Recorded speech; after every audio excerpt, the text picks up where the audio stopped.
한 목소리로 고백합니다. 성도는 하나님만 바라봅니다. 한 번 더 고백합니다. 성도는 하나님만 바라봅니다. 그리스인 조르바라는 소설이 있는데요. 이 소설에 등장하는 조르바라는 사람은 굉장히 자유로운 영혼입니다. 그러니까 자신이 마음 가는 대로 행동을 하는 거예요. 이러한 모습은 여성들을 만날 때도 동일합니다. 그는요, 자신이 만나는 여성을 최선을 다해 사랑합니다. 그리고 다음날 또 다른 여인을 만나면 그 사람도 최선을 다해 사랑합니다. 오늘 이 사람 만나면 최선을 다해서 사랑하고, 내일 다른 여인 만나면 또 최선을 다해 사랑하고. 그는 그것이 사랑이다라고 주인공에게 막 설명을 하더라고요. 과연 사랑일까? 제가 조르바를 보면서 이런 생각이 듭니다. 바람둥이는 모두를 사랑한다. 모든 여인을 뜨겁게 사랑하는 사람을 우리는 사랑이라고 말하지 않습니다. 그를 향해 바람이라고 말합니다. 바람둥이죠. 그런데 이건 신앙생활에도 동일하게 적용되는 영역입니다. 하나님을 사랑하는가? 하나님도 사랑하는가? 구약 성경에서 선지자들이 책망하는 이스라엘 백성들의 모습, 그들의 모습만 보면요, 하나님을 떠나지 않았습니다. 하나님께 제사 드렸고요, 안식일과 많은 것들을 지켰습니다. 그런데도 선지자들은 그들에게 회개하라고 말하거든요. 정말 핏대를 세워가면서 그들의 삶을 돌이키라고 말합니다. 이스라엘 백성들이 하나님을 떠나지 않았습니다. 그런데 바알도 떠나지 않았습니다.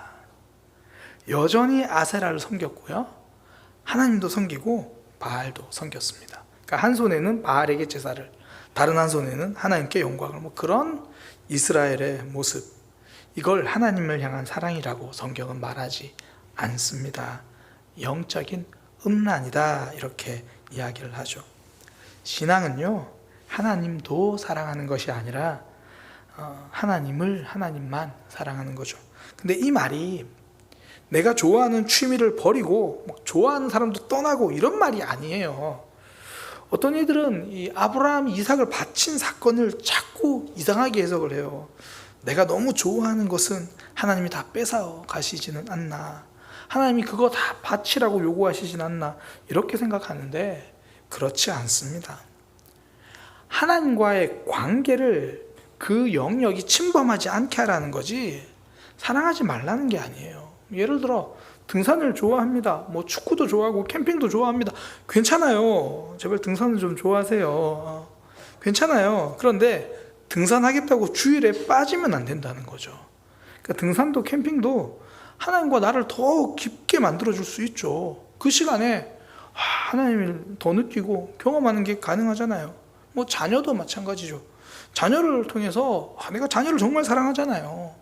그 모습을 통해서 내가 자녀를 너무 사랑하면 하나님이 우리 자녀를 좀 싫어하시지 않을까? 아니요. 내가 하나님을 정말 사랑하면서 하나님이 나를 보는 마음이 이런 거구나 깨닫게 되는 거죠. 그리고 자녀를 보면서 깨닫잖아요. 하나님이 나를 보는 마음이 이런 거구나, 하나님이 이렇게 참으시는구나. 하나님과 더 깊어질 수 있죠. 하나님을 사랑한다는 게 다른 걸 다 버린다는 의미는 아니에요. 그러니까 세상을 사랑하지 않는다는 거고, 이걸 오늘날 우리의 삶의 언어로 표현한다면 다른 가치관으로 살아간다는 거죠. 세상의 가치관이 아니라 하나님이 알려주신, 하나님이 원하시는 그 가치관, 하나님과 관계를 맺어가며 살아간다는 거죠. 오늘 본문에 보면요, 예수님과 그 예수님의 형제들의 의견이 충돌합니다. 가치관이 달라서 그렇거든요. 예수님 형제들은 예수님에게 이제 유대인의 명절인 초막절에 예루살렘으로 올라가라 그렇게 이야기합니다. 유대 지역으로 가라 그러는데 예루살렘으로 가라는 이야기거든요. 그 목적이 뭐냐면 이름을 날리라는 거예요. 가서 좀 유명해지십시오. 이제 중앙에 좀 진출하십시오. 얼마 전에 오병이어 사건 우리가 살펴보았잖아요. 그 이후에 많은 사람들이 떠났거든요. 성경에 보니까 이제 우리가 6장, 7장 바로 넘어와서 우리는 한 주 만에 일어난 사건인데 실제로 성경은 6개월 만에 일어난 사건입니다. 그 오병이어 사건은 6월절 즈음에 일어난 거고 이제 장막절, 초막절이 다 됐으니까 6개월 정도 지났습니다. 그때 오병이어 사건 이후에 예수님이 뭐 생명의 떡 오히려 말씀하시고 나를 먹어야 된다, 내 피를 마셔야 된다. 그 얘기 때문에 사람들이 예수님을 많이 떠났어요. 예수님 형제들이 보니까 이러다간 안 되겠다라는 생각이 드는 거죠. 이 갈릴리 시골에서만 이러고 있는 것보다 차라리 예루살렘 가서 가르치고 표적을 보여주는 게 훨씬 더 나을 것 같다는 거죠. 그러면 사람들이 더 많이 모일 것 같다는 겁니다. 더욱이 이 초막절이라고 하면 진짜 많은 사람들이 예루살렘에 모이거든요. 얼마나 좋은 기회입니까? 그래서 그곳으로 가자. 뭐 거기 가는 게 더 좋겠다. 사람이 자기를 드러내기 위해서 하는 거 아니냐, 이제 그런 식으로 이야기를 한 거죠. 그런데 예수님이 거절하십니다. 이 장면을 보면요, 예수님이 마귀에게 시험 받으시던 장면과 굉장히 비슷해요. 성전에서 뛰어내리라. 그러면 천사가 너를 받아줄 거다.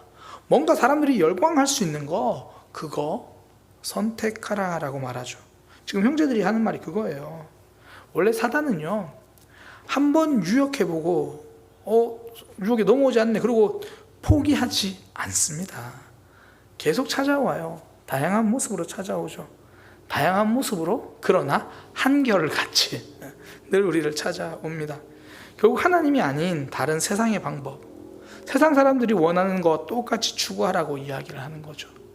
마귀의 유혹이 그렇고 오늘 본문의 형제들의 권유가 그렇습니다.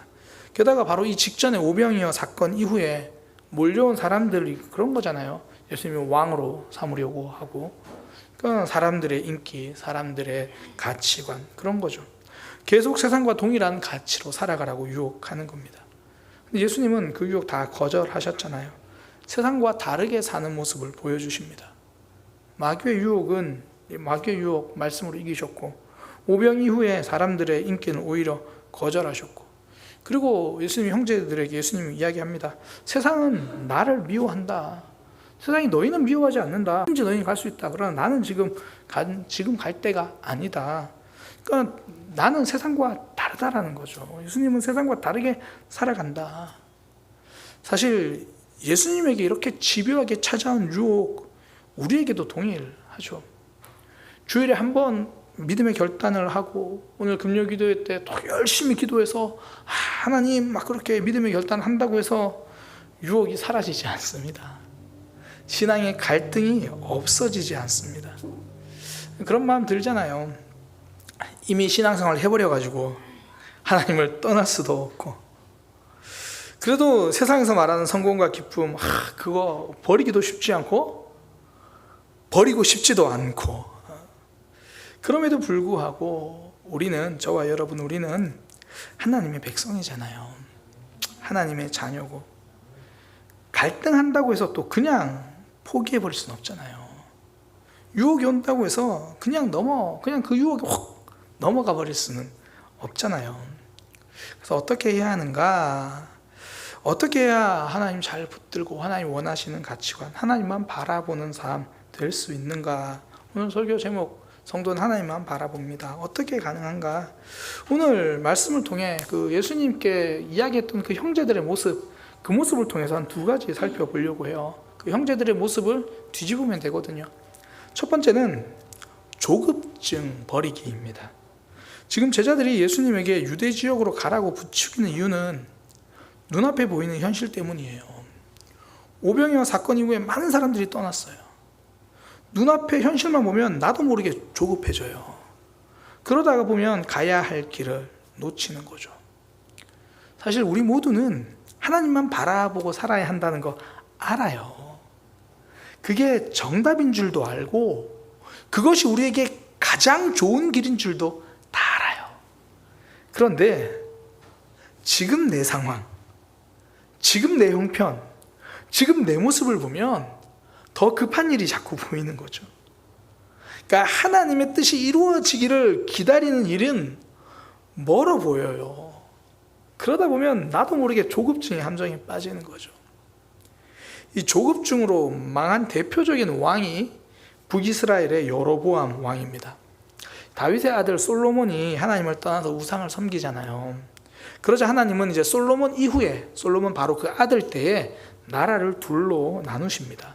왜냐하면 다윗에게 그 왕위가 계속 이어질 거라고 약속하셨기 때문에 솔로몬의 아들 르호보암, 또 르호보암을 통해서 다윗의 혈통은 이어가게 하시고, 그러나 그 나라를 또 반으로 나누셔가지고 북이스라엘을 세우십니다. 그때 선택한 사람이 여로보암이거든요. 하나님이 여로보암을 선택하셔서 북이스라엘의 나라로 선지자가 그렇게 세워줍니다. 근데 문제는 여로보암이 왕이 되고 나자 점점 조급증이 생기는 거예요. 이스라엘 12지파 중에 10지파가 지금 여로보암 편에 섰습니다. 그럼 10지파와 북이스라엘을 세웠으면 사실 이제 이 나라 하나님 말씀대로 잘 다스려 봐야겠다, 그런 생각이 들잖아요. 그런데 문제가 뭐냐면 북쪽으로 올라가서 나라를 세웠는데 하나님의 성전은 여전히 예루살렘에 있는 거예요. 그러니까 백성들이 북이스라엘 그 10지파 여로보암과 함께 나라를 세우겠다고 올라갔던 그 10지파 사람들이 제사 드릴 때는 또 예루살렘으로 방문하는 거죠. 그러니까 여로보암 입장에서는 그게 마음이 불편한 거죠. 불안해지는 겁니다. 지금 저 사람들 예루살렘으로 가는 저 길을 안 막으면 다 남유다로 넘어가면 어떡하지? 그런 마음이 들죠. 그러니까 일단 저들의 발걸음을 좀 붙들어 놔야겠다. 그러면서 베델과 단에다가 금송아지를 만들어요. 그러면서 하는 말이 뭐냐면 이제 예루살렘에 갈 필요가 없다. 여기 금송아지를 보면서 여기 너희를 애굽에서 인도해낸 하나님이 계신다. 굳이 예루살렘에까지 가서 예배하겠느냐. 그냥 여기 단에서, 여기 베델에서 제사 드려라. 여로보암에게 필요한 건 지금 당장 백성들의 발걸음을 붙잡아두는 게 아니잖아요.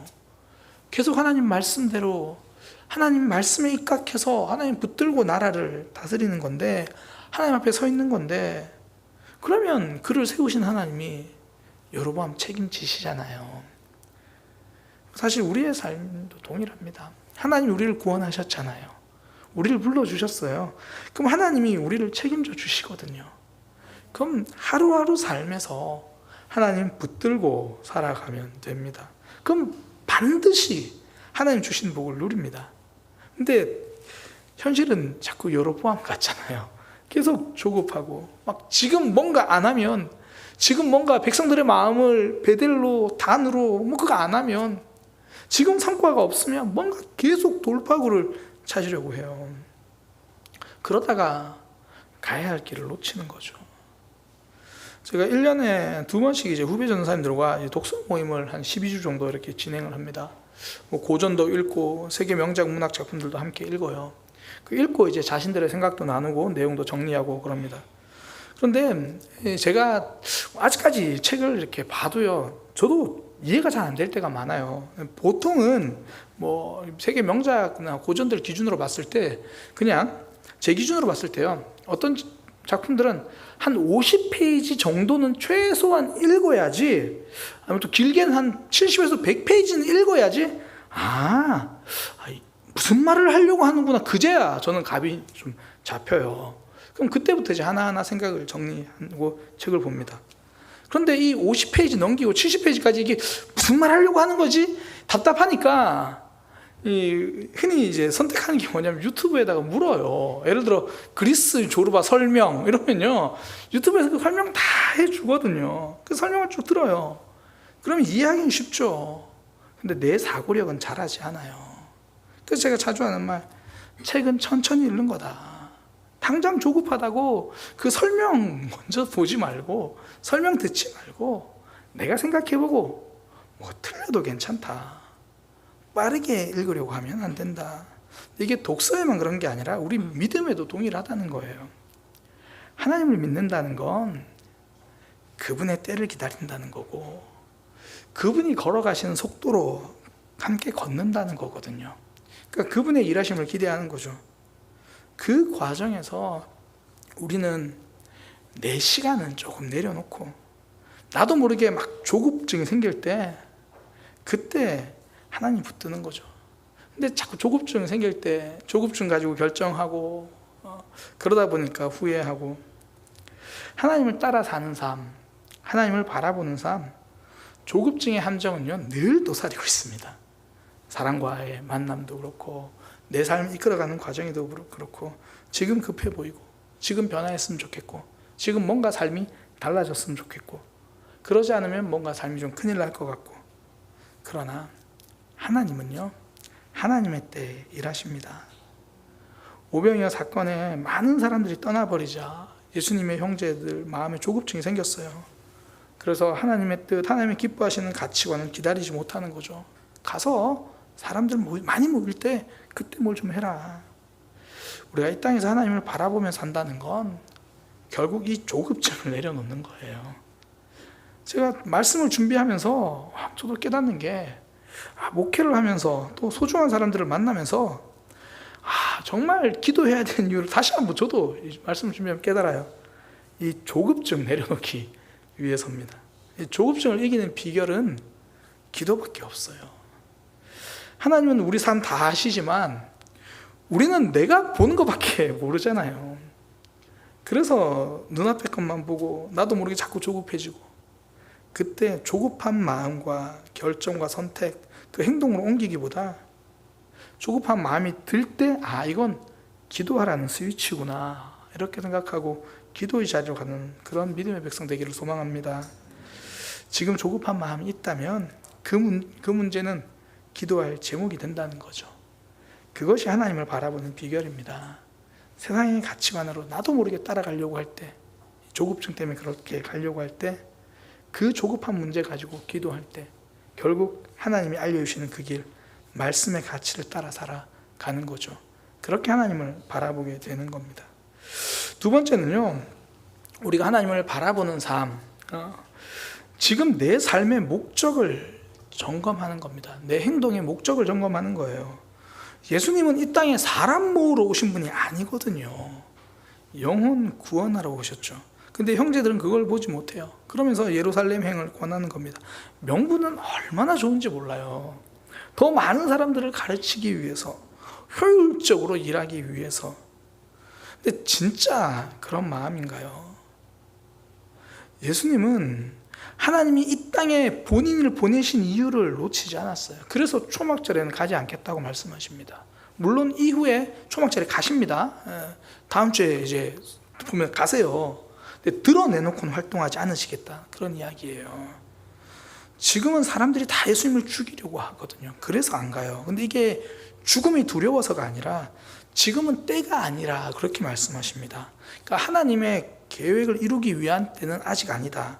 그러니까 예수님은 오직 하나님의 때, 하나님과 같은 목적으로만 움직이시겠다는 거예요. 그런데 형제들은 자신들의 욕심이 내면의 목적이죠.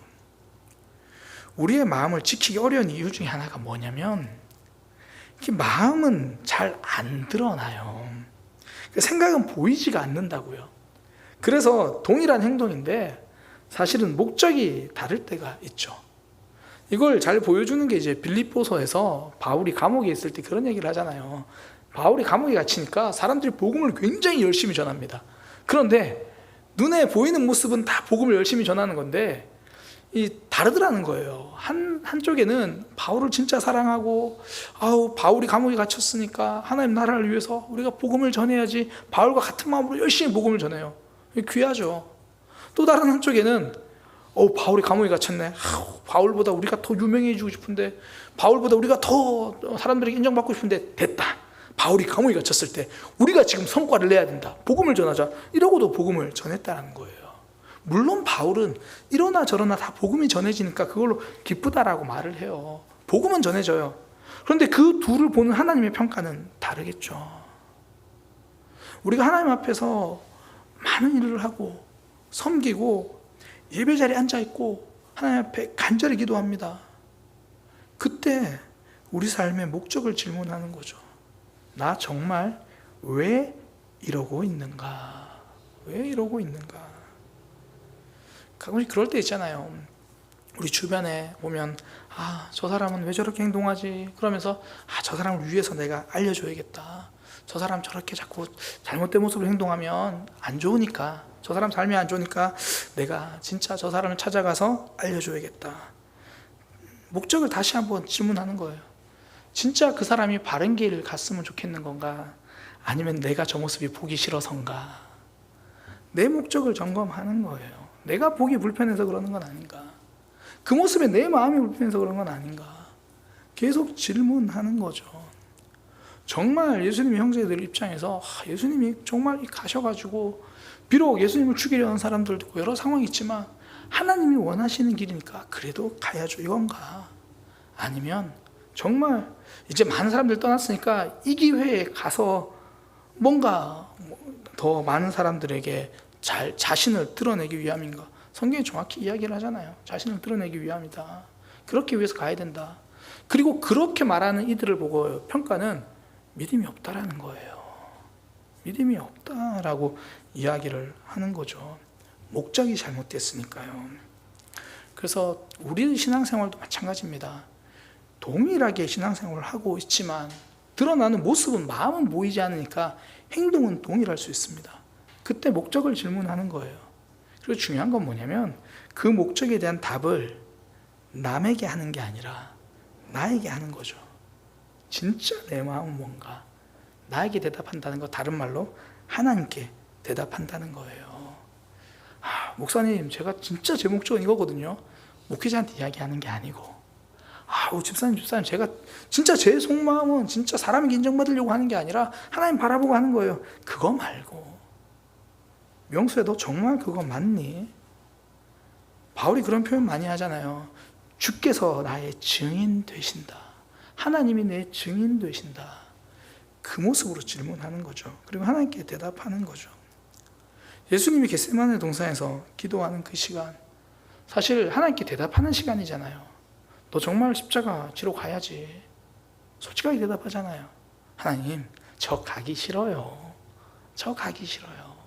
하나님 앞에 솔직하게 대답하는 거죠. 그러면서 하나님과 관계가 깊어지고 주님 앞에 나아가는 거죠.